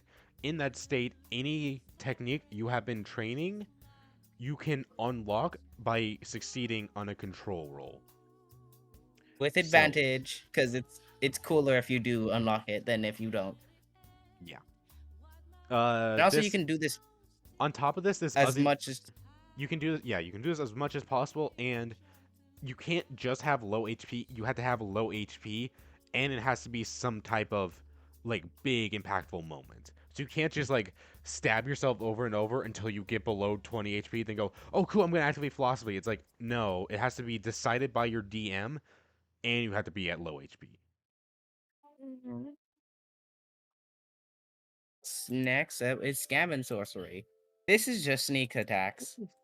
Basically, if you're able to attack someone in a way they don't know you can do, from a direction or a place they didn't know you were or didn't know you can attack from, you do extra damage and have advantage on that hit roll and do extra damage, which is an extra d6 plus your level of cooperation or speed, depending on what you use to fool your opponent. Mm-hmm. God, how did I do this like 6 months ago by myself? Jesus. Anyway, Jutsu jumping. This effectively just combos, but we added some different stuff to it. I'm not going to really go into it because it isn't a big deal. Well, okay, the difference is instead of doing 2 times damage, like in 1C, you only do a d12 of damage per person involved in it. And it's not like, effectively, you do a d12, so if you have 2 people, that means 2 people would be doing an extra d12 of damage. We changed that from 1C, which is times 2. You can have ×2. It doesn't matter. We just recommend a D12 because ×2 in our system can get very crazy. So yeah. However, the real big difference is that if all players in the combos dice are within a range of 3, you enter combo time. And is there anything else you want to say about Jutsu jumping? Because I worked on this, but Oh, we only forgot. kind of. You forgot to mention combo effects. Basically, you can forgo We the aren't extra at damage that. to a specific. What? You mentioned combo time, and we weren't at that. Well, So shut hang up. on. Well, this is messed up. It should be combo time first, then combo effects. Well, it really shouldn't, because combo time is like the final combo thing, and combo effects isn't like the final combo thing. Fine. Go ahead. Talk about combo effects. You can forego the extra damage to instead do a specific effect of your DM. Like, you can stun your opponent, you can push them back, you can, if you're using a combo with 2 curse techniques, these 2 curse techniques can combine to do something completely unique. Yeah. Yeah, hey, little heads up as a DM, don't let them do stun often. Don't. It's Mhm. not fun. This had when making this, we had the dumbest argument of all time, and I kind of love it for that. Yeah, because they said, hey, as an example, why don't we say you can stun somebody? And it's like, if you do that, every time a combo activates, they are just going to say, hey, can I stun somebody? Every single time they will do that. And that will not be fun. Because they will only be doing Like, combos to stun. Anyway, combo time. Hit. Jujutsu Kaisen has a lot of moments where somebody gets jumped, but it's not just a one-time attack. This in-sync type of fighting lasts for a bit. To mimic this feeling, if you roll a combo and the combo rolls number is within 3 points of each other, and your partner you and your partner. Let me restart that. To mimic this feeling, if you roll a combo and the combo roll number is within 3 points of each other, you and your partner into combo time. So if one person rolls a 10 and another person rolls a 13, they enter a level 1 combo time. Combo time is a state players can enter when they are perfectly in sync with their partner or bruzza. Depending on how close the dice rolls are, depends on what level the combo time is. All combo time effects must happen with the person or people who started the combo time initially with them. So somebody can't jump in on a combo time. Whoever you started combo time with, you have to work with. So, there are 4 levels to combo time. If the dice range is within 3, you get advantage on combo rolls next turn. Dice range of 2, you can perform a combo attack next round without rolling for combo. So effectively keeping up the whole jumping up, you can just continue to combo attack somebody. Which you don't have to do this. If you want to roll combo, you can if you want to get like a higher combo time. Combo time level 3. If you are within a dice range of 1 of each other, you can perform a combo attack next round without rolling for combo. The initial combo attack stuns the target for 1 turn/action. And if you perfectly roll your dice, so they are the exact same roll. This is combo time level max. In this, you can perform a combo attack next round without rolling for combo. The initial combo attack stuns the target for 1 turn/1 action. The next turn, the players in the combo attack have a in the zone effect, which you can read in the zone later. Effectively, in the zone just increases your chance of performing a black flash. So if you get a combo time of 0, you not only get a stun, get to do it next turn for free, you can also have a higher chance of black flashing while doing combos. So yeah, it's really good. Jutsu skills. This is something you and HH are going to talk a lot about, but I'll explain them first off. Jutsu skills are abilities that you cannot get from the XP shop, but rather from Jutsu skill list, working similar to how study slots work in Breathe and Live. In Breathe and Live, you get study slots to put skills in, and once you meet the requirement of the skill, you unlock it. However, in the JJK system, once the skill requirements are met, the slot becomes free, also to call Jutsu skill slots instead of study slots. Every sorcerer starts with 1 Jutsu slot. In a semi-grade 1 and special grade, a sorcerer gains a new slot to use, respectively. The requirements to unlock the skill are the minimum need. The requirements to unlock the skills are the minimums needed, meaning that you can get a grade 4 skill if you go on a grade 3 mission or a grade 4 skill if you go on a grade 1 mission. Effectively, if you are a grade 3, you can get grade 4 skills. And yeah. But if you're a grade 3, you can't get grade 2 skills. And effectively, before you start a mission, your DM will say, okay, this is a grade 2 mission, so pick a grade 2 skill. And that means you then fill up your skill slot. And once that mission is complete, as long as you meet the requirements, so like if it's one grade 2 mission and you beat a grade 2 mission, cool, you now have that skill. But if it's 2 grade 2 missions, then you have to go on 2 grade 2s to actually unlock it. So, Jutsu skill list. There's a lot of Jutsu skills, but to break it down, there are skills for general curse energy buff, curse technique / reverse curse technique skills, general active skills, black flash upgrades, combo upgrades, domain related upgrades, barrier techniques / anti-domain upgrades, and new shadow style skills / simple domain buffs. There are a lot of them. So, I don't think Justin's still here. But, HH, what's your I'm favorite? here, you racist. You stop talking. Okay, Justin, what's your favorite? And HH, type what's your favorite, unless you can't talk. What's your My favorite skill? favorite? My favorite skill has to be. I actually don't know. All these are really cool. Domain refinement, because made it recently and I think it's a really cool idea.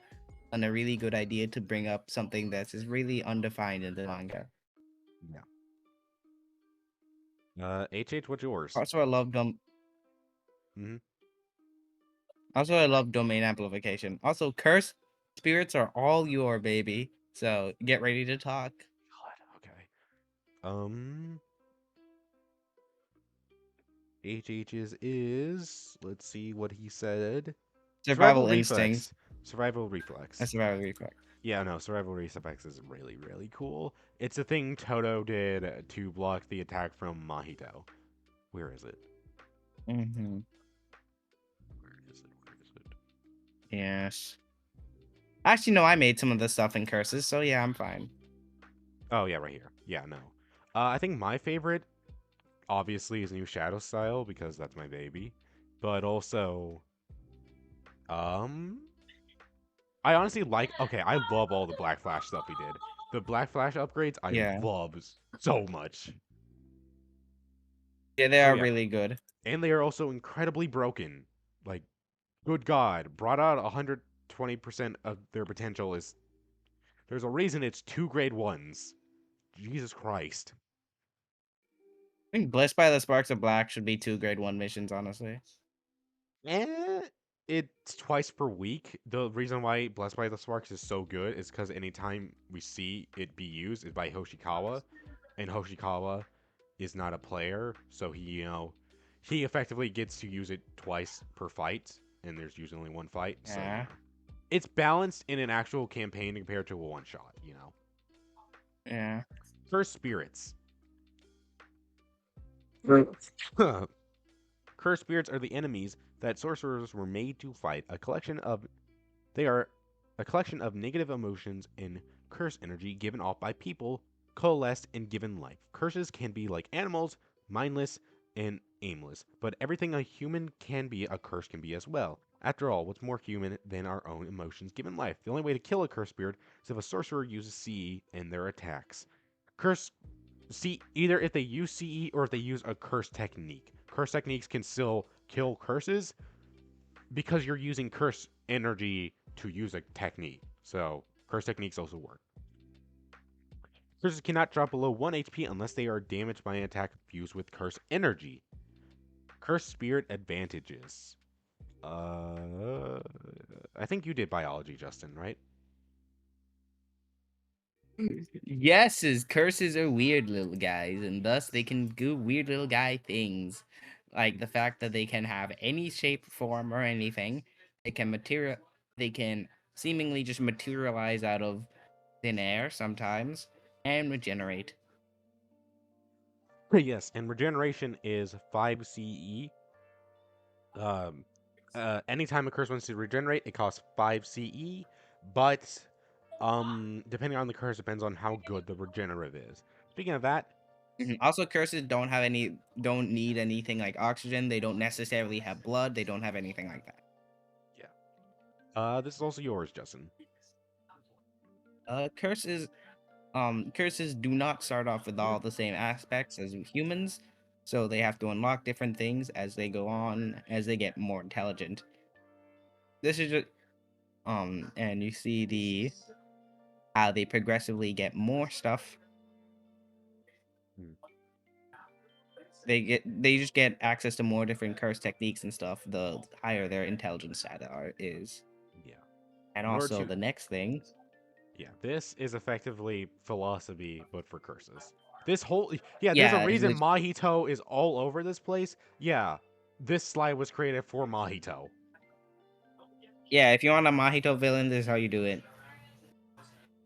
This is basically so you can give your curses second phases in the boss fight. So would you like to explain it? Because it's a bit different from philosophy. Oh yeah. A curse can learn a new move set by the DM when it reaches 25% HP or lower without rolling. But not all curses with an intelligence 4 or higher have this. Most don't have any move they could learn. So if you ever run into them, may God have mercy on your soul. Those who have more to learn, or separates a simple curse from a true threat. I think HH wrote that actually. That was I think me. HH wrote that part. I wrote Oh, that. you. Nice. Well, I think you wrote those who have more to learn are what separate a simple curse from a true threat. But I wrote the whole, may God have mercy on your soul if you ever run into a curse that still has potential. Because truthfully, yeah, a curse that can grow is very, very dangerous. Because the only way for them to grow is to be like a special grade or disaster curse. So, like, special grade and disasters are already very strong. But imagine that, but they can get even stronger mid-fight. Yeah. Next up, curse spirit grade levels, and generally just this is how you create curse spirits. So, depending on the level of the curse, depends on the health, AC, minimum and max damage. Okay, depending on the level of curse, depends on the minimum and max health, minimum and max AC, minimum and max damage, minimum and max CE, and if they possess a curse technique. There are also semi-grades for curse technique, for curses. These are effectively just the in-between. Like, if you don't want your players to fight a full-blown grade 1, then cool, you can create a semi-grade 1 and give them, like, in-between stats. The grade levels currently are grade 5. These are flyheads. These are fodder. They literally exist to be fodder. There are grade 4, which are the Roppongi curse. Grade 3, which we have no exact examples of. Grade 2, Kyogai, or the Grasshopper curse that Yuji fought. Grade 1s, which are Rainbow Dragon, which is the Rainbow Dragon. Then there is special grade curses, which special grades vary a lot, because you will have stuff like the Finger Bearer, who's technically a special grade, but then you'll have stuff like Kurishi, who's also a special grade. So it's like, special grades are weird, man. But the strongest of them all are disaster curses. Technically, disaster curses aren't a real grade level, like, in the series, but so we can actually list them properly, they are called, people like Jogo, Mahito, Dagon, and Hanami are called disaster curses. They don't, a curse doesn't have to be based off of a disaster to be a disaster curse, but it's just a way to categorize them. Curse spirit creation / stats. Effectively, curse spirits have the same stat sheet as normal players. The only difference is they do not have any. They usually, unless they're like, I think intelligence. Unless they are intelligence 2 to 3, they do not have any actual abilities, so they cannot use any jutsu skills. However, they still have stats, and they usually have a lot more stats than humans. So, a curse stats are based on on a point system where every grade level gets a certain amount of points to put into their stats starting at level 1 in everything. To make it balanced, grade 4s and below can have a stat higher than 2. Grade 3s can have one stat at 3 and the rest must be 2 or below. Grade 2s can have one stat at 4. Grade 1s can have one stat at 5. Social grades can have one stat at 6. A disaster curse can have any spread of points so long as no stat is above 6. Grade 4s and above can heal themselves in a process similar to Verse Curse Technique. For every grade level starting at 4, curses can heal 1d6. It takes an action to use this ability, and it costs 5 CE to use. Stronger curses can have more than one action per turn. And if you look at this, from grade 4 to 3, they have one action. From 2 to 1, they have 2 actions. And special to disaster, they have 3 actions. And they can heal 5d6 special and disaster curses. These things are yeah. This is something you're really going to want to play with and get used to, but this is a good way to do curses effectively. Curse wombs. This is my second baby. I love this slide. Is a lot of information. It is And a they lot have of- words, so I like it. A cursed womb is the uterus-like evolution stage of an immature curse spirit. They are capable of producing powerful full-fledged curses after the metamorphosis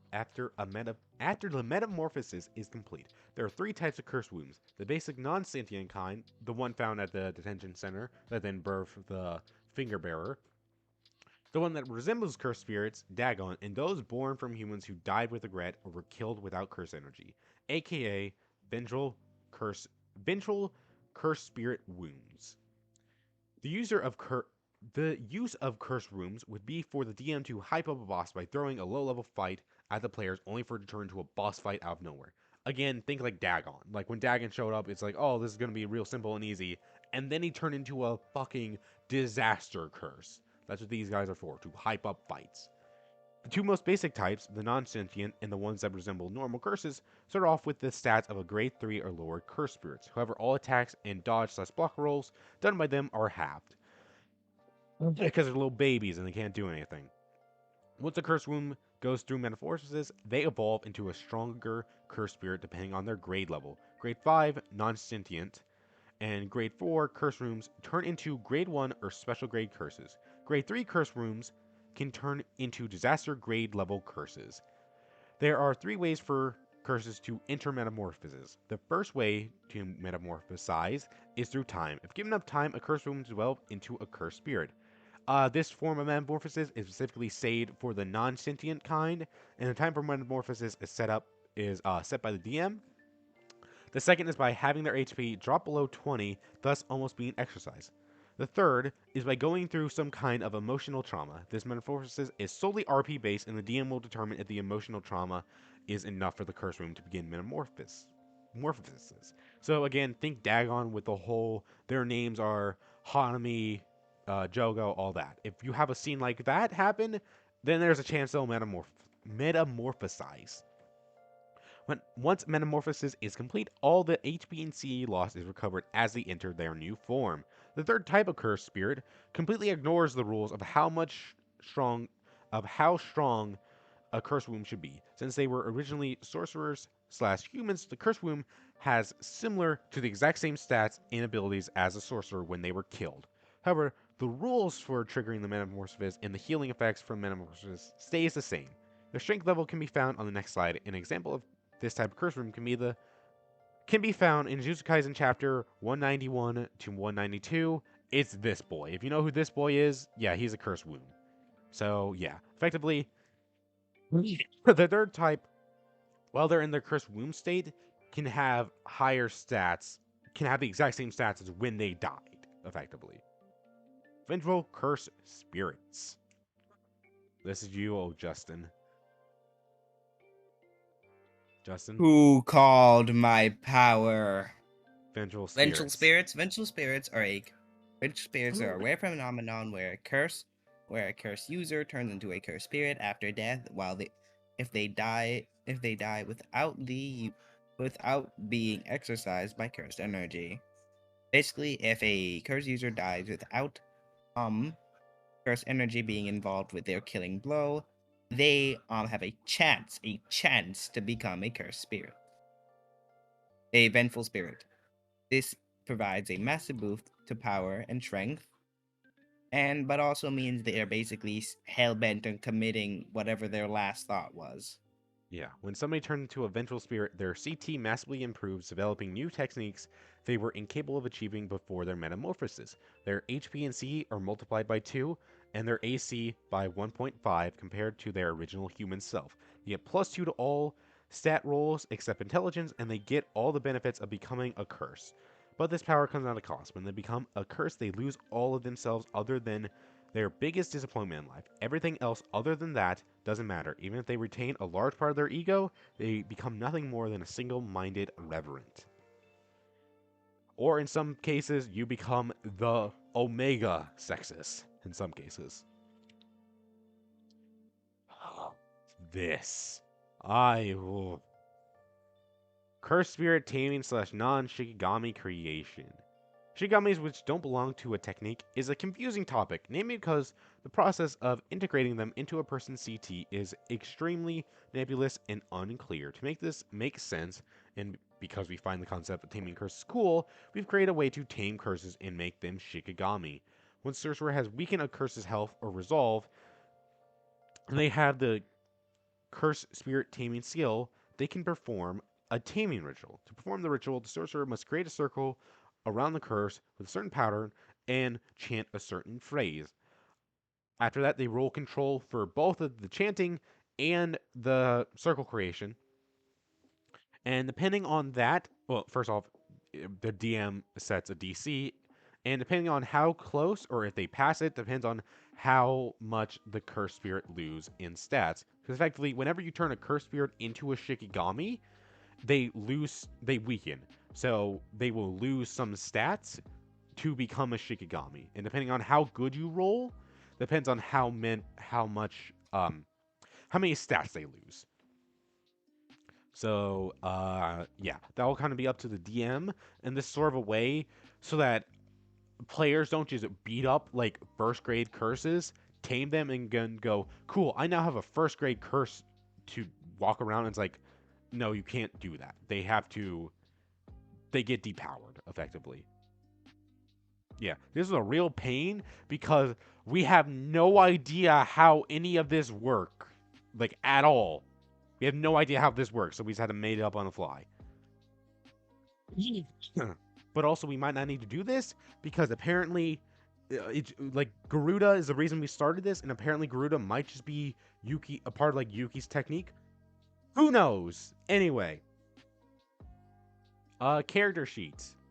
Yeah, this is the character sheet. You can copy this, put it into your own slide, and use this as your character sheet. Yeah. It's a lot of stuff. And then here's an example with Megami. And after that, the system, it's goes over. We're done. We spent like, how long have we been recording? I think like Almost 3 2 hours. hours. Almost 2 hours. Okay. That took us almost 2 hours, but we are done. The updated overview of what is effectively the official release of this system is done. Any final words? Thanks for watching and use this system. And apparently there's a guy in our chat, in our like server, in the Jordan TTRPG server, that's gonna make his own JJK Well, system. And so if is his system is better than ours, So is Parahela Creative. They're also making one. A lot of people look. yeah, a lot of there's people. A lot of people are copying our greatness. Okay, but just let them know we were the first. Yeah. I'm joking. I'm joking. Anybody can make any system. It doesn't matter. We didn't. We are the create first one, and JJK if you do make a new one, you're gonna have to pay taxes. I'm sorry. We're gonna we're sue getting your tax. we're gonna sue your ass for copyright infringement. We're joking. We Mhm. aren't gonna. This is a joke. We aren't gonna do that. If He- anything, we he encourage you jokes. creating your own system because it. He While does this that. was a very difficult process, and it took us like 6 months at this point to fully perfect it. It was honestly a lot of fun to create this system. It was great. But for now, other than like small little tweaks and stuff like Wait, does that, HH have any final thoughts? yeah, I don't think he can. HH can type it while I say this. So, yeah, overall, this is the end of the system. We will do small updates, and obviously, we're going to continue the campaign. But as of now, there probably aren't going to be any major changes to the system. This is the final version of the system. So, yeah, to give a little sneak peek into what we're probably going to be doing. Oh, HH's final thing says, "Give us money." Yeah, well, I'm working on that. But yeah, to give a little sneak peek into the future, I will actually be creating a Black Clover system some points in the future. So yeah, and he keep an hasn't eye out asked for us that. for help for it. So if it's bad, just blame him. I will eventually. But yeah, Okay. for now, the JJK system, we're done. We finished it. So, yeah. Watch the Magnus archives, I guess. Yeah. Oh yeah. Did you know Gege drew himself as a woman twice? Fun fact. Also, read Witch Hat Altair, Blue Period, watch Gintama, and read Usogi. But yeah, other than that, thank you for the 500 subs. I never thought not even 500 subs. We are at 522. 522 right now. Which 27, actually. 27? I thought it was Yeah. 23 last time. Jesus. Yeah. Yeah. Thank you all for watching and subscribing. Continue doing that. All of you are psychopaths. Yeah, and if we reach 1K subscribers, we will react to the first ever video. They So, will yeah. react to the first ever video. We all will react to it. So if you want to see You Justin suffer, can't make if you want to me. see Justin suffer, subscribe. But other than that, Jesus Christ. On that note, thank you all, and bye. See ya. I don't know how to do an outro that isn't to be continued.